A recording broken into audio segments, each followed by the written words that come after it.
अपनी जन्नत को खुदा के लिए दोज़ख न बना, अपने माँ बाप का तो दिल न दुखा, दिल न दुखा। एक माँ का जो रिश्ता होता है दुनिया में सबसे अनमोल रिश्ता होता है, क्योंकि उस रिश्ते का कोई मोल नहीं होता।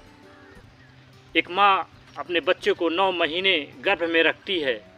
बच्चा जब इस दुनिया में आता है, कदम रखता है, तब से लेकर के जब तक माँ की सांसें चलती हैं, तब तक कहीं ना कहीं वह उस बच्चे के लिए अपनी जान भी न्यौछावर करने को तैयार रहती है। लेकिन आज की आपराधिक सोच की पीढ़ी कहीं ना कहीं रिश्तों को शर्मसार कर देती है, तार तार कर देती है, वो चाहे माँ का ही रिश्ता क्यों न हो।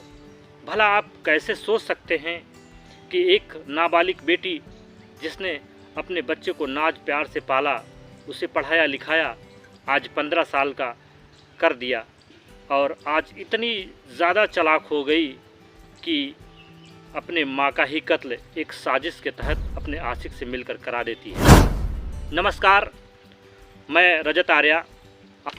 दरअसल बात एक गांव की है, गंज डुडवारा।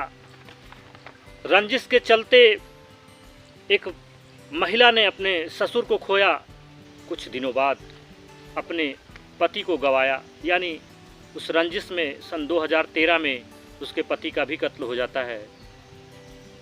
महिला के सामने एक बड़ी जिम्मेदारी होती है, क्योंकि उसके 2 बच्चे होते हैं और दोनों बच्चों को लेकर वो सोचती है कि क्यों ना हम शहर में चले जाएं, यहाँ पर रहेंगे तो बच्चों के ऊपर आँच आ सकती है।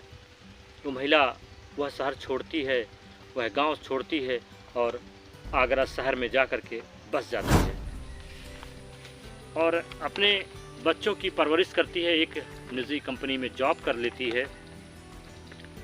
उसका एक बेटा जो कि बड़ा होता है, उसका नाम प्रखर होता है। प्रखर अपनी माँ से जिद करता है बाइक के लिए। माँ 2.25 लाख रुपया कर्ज ले करके वो बाइक दिलाती है। इसी तरीके से कई चीज़ें जो कि वो जिद करता और माँ उसकी ख्वाहिशें पूरी करती रहती, ताकि बच्चों को ये एहसास ना हो कि उनके पिता जिस दुनिया में नहीं हैं। इसलिए माँ हर ज़रूरत पूरा करती थी। उसी शहर आगरा में ही एक थाना सिकंदरा पड़ता है, एक जगह पड़ती है जहाँ पर एक उदित बजाज और अंजलि बजाज एक व्यवसायी होते हैं, जिनकी जूते की फैक्ट्री होती है, जूतों का कारोबार होता है। उनकी एक इकलौती बेटी होती है जिसकी उम्र 15 वर्ष होती है और बेटी को बड़े ही नाज प्यार से पालते हैं, उसकी हर एक ख्वाहिश भी पूरी करते हैं। वह एक प्राइवेट स्कूल में कक्षा 11 में पढ़ रही थी। उसकी एक सहेली होती है और वह सहेली 2023 यानी जनवरी 2023 में प्रखर गुप्ता से मुलाकात करवाती है और जब प्रखर गुप्ता से वो लड़की मिलती है तो पहली ही मुलाकात में उसको अपना दिल दे बैठती है। हालांकि प्रखर गुप्ता काफ़ी देखने में खूबसूरत था, मीठी मीठी बातें करता था और उसके पास अच्छी बाइक थी, महंगी बाइक थी। यानी कहें तो एक ग्लैमर वाली ज़िंदगी जीता था। इस तरीके से वह अपनी इन मीठी मीठी बातों में बहलाकर कहीं न कहीं उस किशोरी को अपने जाल में फंसाता है।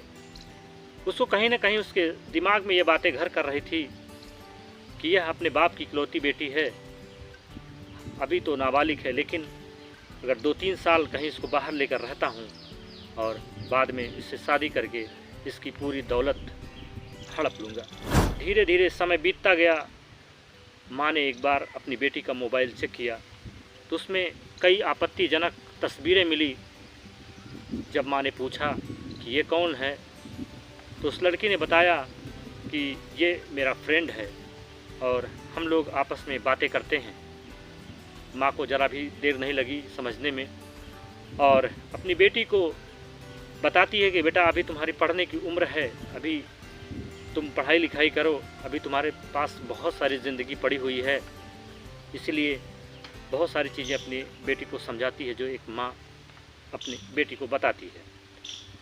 लेकिन बेटी को ये बातें रास नहीं आती, समझ में नहीं आती, वह नहीं मानती है और फिर प्रखर गुप्ता से मुलाकात करती है, बात करती है। माँ और बाप दोनों इस पे बंदिश लगाते हैं और कहते हैं कि आज से तुम्हारा घर से बाहर निकलना बिल्कुल बंद। लेकिन उसके बावजूद जब इसका आशिक इस बात को सुनता है तो वह दोनों मिल कर के अपनी माँ को ही, यानी कि लड़की जो होती है अपने आशिक से मिल कर के अपने माँ को ही रास्ते से हटाने का प्लान बनाने लगती है। एक दिन लड़की अपनी माँ से ये कहकर निकलती है कि माँ बाज़ार जा रही हूँ, और बाज़ार जाती है। काफ़ी देर हो जाता है, शाम हो जाती है और वो घर पर वापस नहीं आती। उसकी माँ अंजलि बहुत परेशान होती है और अपने हस्बैंड को फ़ोन करती है और बताती है कि बेटी बाज़ार गई थी लेकिन अभी वापस नहीं आई। दोनों लोग जाते हैं और सिकंदरा थाना में कंप्लेन करते हैं। कंप्लेन करने के बाद खोजबीन चालू होती है। फिर दूसरे दिन उस लड़की का कॉल आता है और अपनी माँ से कहती है कि माँ मुझे यहाँ पर लेने के लिए आ जाओ। वो जगह होती है वनखंडी जगह होता है, वनखंडी महादेव मंदिर होता है। उसके पास अपनी माँ को बुलाती है और माँ वहाँ पर दौड़ी दौड़ी चली जाती है। कभी माँ ने सोचा भी नहीं होगा कि मेरी बेटी मुझे बुला रही है तो मेरे साथ क्या हश्र करने वाली है, मुझे मौत के घाट उतारने वाली है। कभी उस माँ ने कल्पना भी नहीं करी होगी। माँ वहाँ पर अपनी बेटी को लेने के लिए जाती है और वहाँ पर साथ में अपने पति यानी उदित बजाज को भी फ़ोन करती है और उस मंदिर पर बुला लेती है। जब दोनों पति पत्नी वहाँ पर पहुँचते हैं तो अंजलि वहाँ पर नहीं मिलती है। फिर एक फ़ोन आता है अंजलि का अपने पिता के मोबाइल पर और कहती है कि पिताजी मैं एक दूसरी जगह हूँ, यहाँ पर आप चले आइए। और दूसरी जगह जब बुलाती है लड़की, पिता अपनी यानी कि अपनी जो उनकी पत्नी होती है अंजलि बजाज उसको छोड़ करके फिर उस बेटी के बताए हुए जगह पर पहुंचते हैं। वहां पर बेटी नहीं मिलती है।